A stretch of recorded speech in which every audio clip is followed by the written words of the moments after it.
Rating Hapchan. Hi mga Divels! E di andito na naman tayo at naligaw ako dito sa Hapchan, dito sa 3rd floor, dito sa SM Calamba. Hapchan's concept is a restaurant, tea house, noodle house, express, and a shabu-shabu. They also sell their frozen dumplings, siomai, at saka yung mga mooncake nila, di ba? Andito na lahat. And alam nyo ba na 100 stores nationwide na rin sila? Sabi nga nila, one of the OGs and they are now 26 years in the market. Ang talagang hinahanap ko dito yung tea, tas talagyan mo ng kalamansi. So, i-rate na natin.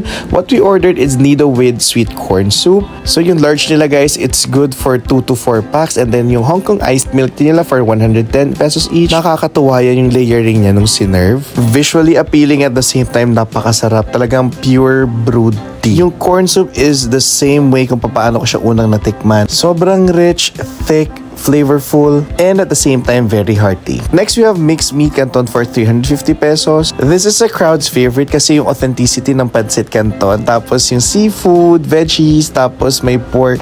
All I can say, it's compact with flavors. I recommend this pag may kasama kayo mga lolo, lola dyan, magugustuhan nila to. Next, we have their Chinese-style fried chicken, and then they also have this yang chow na good for 4 to 6 packs. To balance out the umaminess, umorder din kami ng sweet and sour pork. Itong susunod is yung favorite ko talaga, fried spare ribs in salt and pepper. Meron din silang hot pot, which is this fish fillet with tofu. It was served in this metallic hot pot. Nakakatawa kasi talagang na-retain niya yung heat ng ulam. Sobrang soft nung fillet, natatanggal talaga siya pagkainan nga to. Of course, hindi mawawala ang dim sum. Meron tayong hakaw, umorder din tayo na shrimp siomai, and then meron tayong chicken feet. So, masarap talaga yung experience sa pagkakain ka mo ng dim sum while waiting for the main course.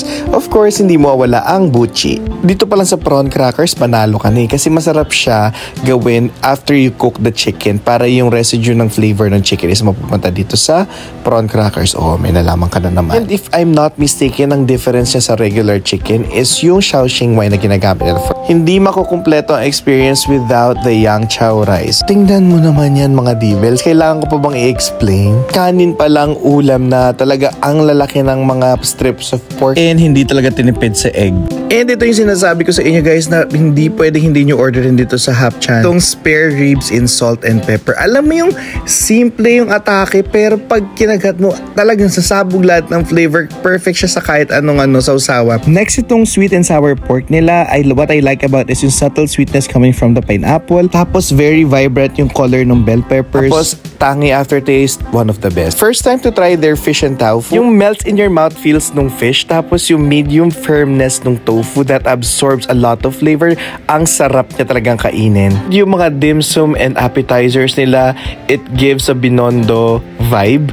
Pagka na-miss mo yung Binondo, kasi nag-Binondo kami noong January, yun ang pumapasok talaga sa isip ko nung kinakain ko to. Perfect talaga to for group meals or barkada meals or family meals if you have occasions. Also, you have to try their shrimp siomai. Alam mo kasi pag may resistance yung dim sum pag kinakagat mo, pagka puro harina, but this one I can totally say na pure meat at saka shrimp ang laman talaga niya. Then sasama mo pa ng garlic, chili, wow. And ito pa, tingnan mo, perfect panghimagas talaga ang buchi.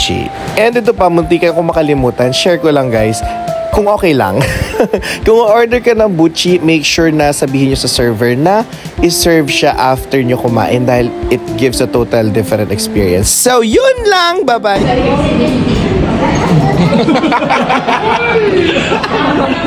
Sige, maiba.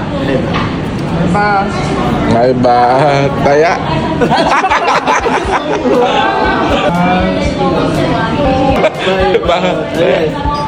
Bukas to. Alin? Ay! Sumadaw!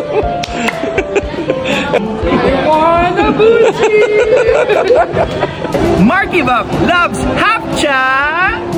1 million thousand fans! Hindi tayo mayaman.